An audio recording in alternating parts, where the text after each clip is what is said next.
That's filled you home. That's good. That's good.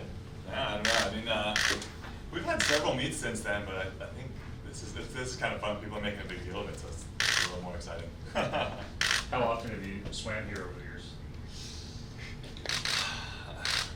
I mean, when I was a kid, or oh god, I mean, we had like every major meet here, like age group sectionals, and always PNS champs was here.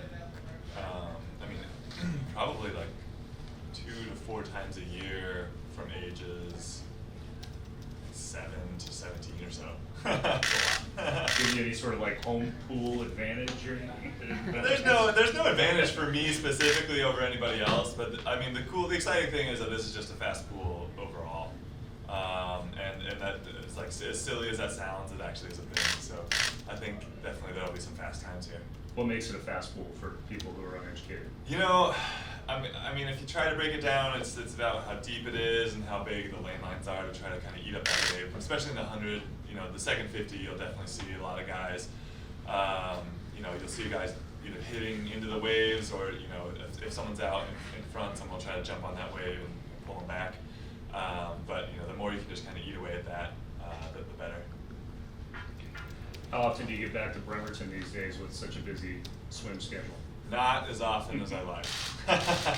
I do come home for the holidays usually. I come home after the major international competitions, so usually about in August, and then we just try to fit one more in there. This year, you know, this happens to be it. But you know, if I can come home 3 to 4 times a year, that's good. What kind of goals do you set at a meet like this? So meets like this are about going through your race plan. You know, and if you do that the right way, the times will always take care of themselves. A lot of times, like analytics are more important to us than a specific time, just because they tell us a little bit more or paint a little bit more of a full picture of what's going on, especially in 100. You know, like analytics could mean that you know we have great early speed and we need to work on our back half, or maybe you know we need to back off a little bit from the volume because you know our back half is great and not you know going out fast enough with that early speed. Is it something you build up or plan then, like in the ramp up to say Rio? Oh yeah. Well, this is just kind of this kind of is like a screenshot where we're at in time. How we look at that, and then we figure out how to move forward. And then you know our next one after this is going to be Austin. It's another screenshot. We're going to kind of look at that, figure out how to move forward, see just kind of what areas we can find to improve. How far back does that kind of planning go? When you know Rio's in August, you plan. I mean, was Minneapolis kind of the start? Oh yeah. Well that's exactly how it goes. So each year is a little bit different. You know, your body, you don't want to make it stale. You don't want to treat every single season the same way because your body can only adapt to so much. So you want to keep it a little bit different. So each season has its own kind of flavor. And then, you know, Minneapolis exactly is where that starts. And then from there, we look at little different tweaks. And you know, from Minneapolis, what I saw was that my swimming was great, my details weren't. We were a little stale. You know, we hadn't been off of a racing block since August, and I hadn't gone into a long course turn full speed in a long time, and that just kind of showed too. Have the analytics that you mentioned, have they gotten more sophisticated over the years, the science and all that? You know, they have and they haven't, in that you figure out what you can use. You know, there can be a ton of different stuff that you can find, and we used to get, you know, instantaneous velocity and all this other stuff, and then we kind of became information analysis. You know, we want to look at certain aspects of it, and certain aspects are important to us. And then you know, other coaches, you'll see Michael doing the blood lactate stuff. That's important to them and what they do. We don't do that quite as much. So it's just kind of what your coach wants to do. Are you gonna have a big breeding section? Friends and family? I think so. Yeah. I hope so. So actually my family will definitely be coming. Have a couple of nieces and nephews now, so you know, Thursday might not be the day just because it's kind of a school night. But you know, Saturday night, the big night out, fun for them. They're gonna come watch Uncle Nathan swim. But I also have actually a lot of family that lives up in Vancouver, BC too. So that's kind of cool. You know, I don't think they've seen me swim in a really long time, so I'm looking forward to that. So both sister and brother will be here with their kids? On Saturday, I think so. Yeah. I think Thursday was the day that just kind of became a little too difficult, so just mom and dad.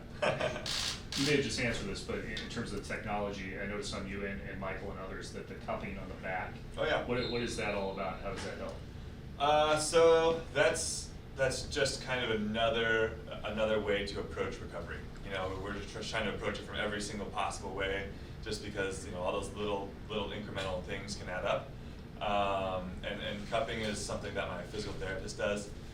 It just really helps release some pretty tight muscles. When, you know, the shoulder's a pretty complicated joint, and when one thing's off, then, you know, everything, you're just not firing right, you're not going to get full strength. So, you know, we use that as a tool, along with massage, along with, you know, traditional physical therapy, along with chiropractic, just kind of, you know, tools in the toolbox to try to figure out how to make sure that we're going as fast as we can.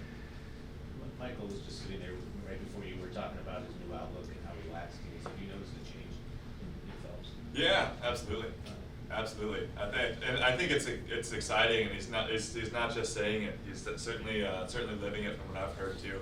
I don't actually train with him, but, you know, the guys that were up in the OTC with him before Minneapolis, they were like, man, it really is like he's coming to every practice and he's working. So I think that's really exciting. Rio, do you think about it much? Of course you do, but you don't at the same time. You know, the good thing is, like, in one respect, I just kind of put my head down, keep the blinders on, and we kind of look, again, this is that snapshot. What I'm focused on is trying to go as fast as I can in the pool.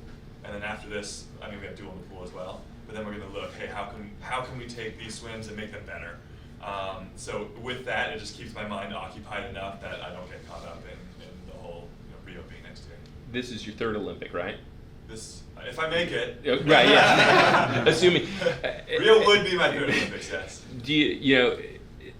I remember the first one you were you're doing relays. Then the second one you're 12 in 2012. You're doing it on your own.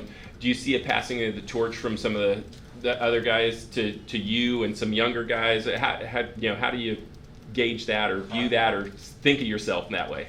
Well, I mean, the only thing, again, we can control is ourselves. But the really exciting thing is that the national team has largely been the same group of guys and girls for a pretty long time. And now is really when we're seeing, I mean, I think this last summer was really when we saw a lot of young people come up and perform well, which is really exciting. I think that really bodes well for our relays, especially, and some relays that we weren't, necessarily where I feel like we should have been last summer, and I think it's just really exciting. Along those lines, the body at 26 versus 8 years ago, I mean, how is it different? How do you mentally and physically prepare? Well, 27 on Monday, I think, actually. Almost.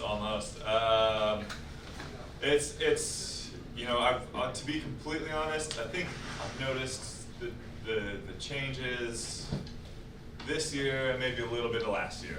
Up until then, honestly, I still felt the same. Still felt like I could recover from everything my coach was throwing at me. Now it's not the same. We got to be a little bit more selective. We got to watch where we really crank it with the heart rate stuff. On the other side of that, though, I feel like I can gain strength really easier than I could when I was younger. So that's that flip side of that, where you feel like you really got to develop what what your body can recover from. So that strength aspect is certainly there. For Thanksgiving, do you have you and your brother and sister have a swim meet? Maybe the two of them get to do relay. I wish. You know what? Actually, so there was a Bremerton Bremerton Y reunion Masters swim meet that my brother and sister were supposed to swim at, but I think my brother, he messed up his shoulder or something and he had to pull out. So certainly one day I think there'll be a Masters meet somewhere in the Washington area that hopefully all three of us can swim at. Now you're beating them, right, easily, compared to when you were younger. Yeah. I mean, I was always chasing them, but now they have other priorities besides swimming fast, so I can take them pretty easily in the pool. That's good. Cool. Thank you. Yeah, Thanks, guys. Nathan.